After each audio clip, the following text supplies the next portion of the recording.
Friends, आज हम करेंगे NCERT क्लास 9 हिस्ट्री के चैप्टर फ्रेंच रेवोल्यूशन का 19th मॉड्यूल। इस मॉड्यूल में हम फॉलोइंग टॉपिक को डिस्कस करेंगे। और वो टॉपिक क्या है? वो टॉपिक है did women have a revolution. इस टॉपिक को हम नेक्स्ट 2 मॉड्यूल्स में कंटिन्यू करेंगे।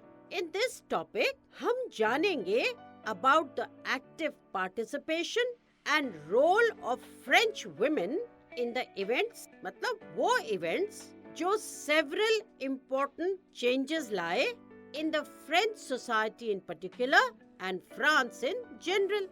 तो चलते हैं और समझते हैं did women have a revolution। women का हमेशा से active participation रहा है in the struggle against monarchy।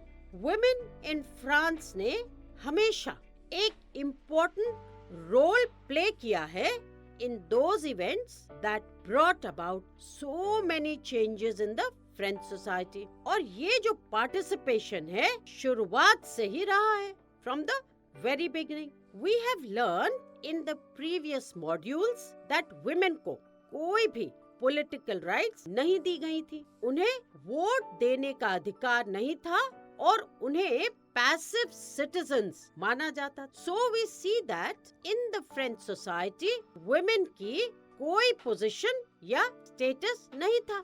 इस सिचुएशन से डील करने के लिए और इम्प्रूव करने के लिए women thought to be involved so that वो रेवोल्यूशनरी गवर्नमेंट पर प्रेशर डाल सके to introduce those measures that would improve their lives। हम एक नजर डालते हैं on the status of women in the French society।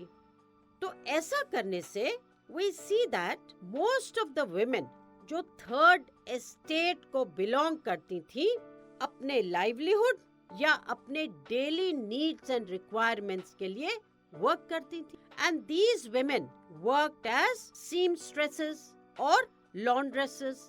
कुछ लोग flowers, fruits and vegetables sell करके अपना गुजारा चलाती थी और कुछ एज डोमेस्टिक सर्वेंट्स काम करती थी in the houses of prosperous people.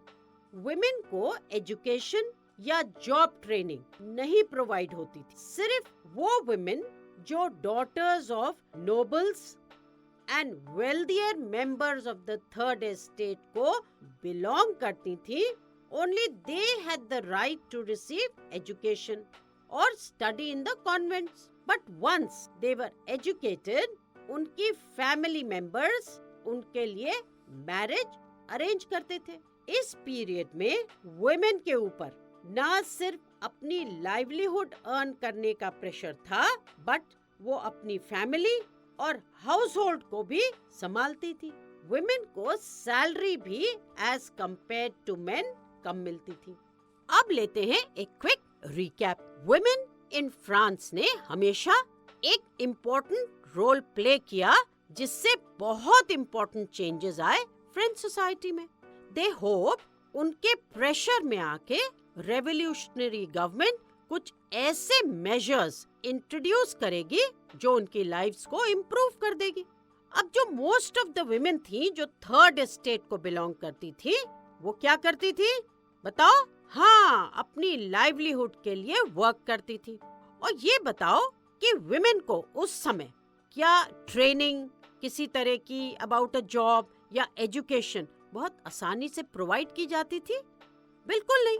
Women को ना ही एजुकेशन और ना ही जॉब ट्रेनिंग प्रोवाइड की जाती थी। और एजुकेशन जो था वो सिर्फ उन लोगों का राइट था जो daughters of nobles and wealthier members of the third estate को बिलोंग करती थी। और इस पीरियड में विमेन के ऊपर 2 रिस्पॉन्सिबिलिटीज थी, एक लाइवलीहुड अर्न करना और दूसरा looking after the house hold. और विमेन को सैलरी भी एज कंपेयर्ड टू मेन कम मिलती थी। Now let's do a quick revision. From the very beginning women were active participants in the events which brought about many important changes in the French society. They hoped that their involvement would pressurize the revolutionary government to introduce measures to improve their lives. Most women of the third estate had to work for a living. Most women did not have access to education and job training. Only daughters of nobles or wealthier members of the third estate could study at a convent, after which their families arranged marriage for them. Working women had to care for their families too. Their wages were lower than those of men. तो अब यह module यहीं खत्म होता है और हमने इस मॉड्यूल के सारे इंपॉर्टेंट पॉइंट्स को बहुत अच्छे से समझा है और उसका रिवीजन भी करा है। तो अब इस मॉड्यूल पर बेस्ड कोई भी क्वेश्चन आप बहुत आसानी से आंसर कर सकते हैं।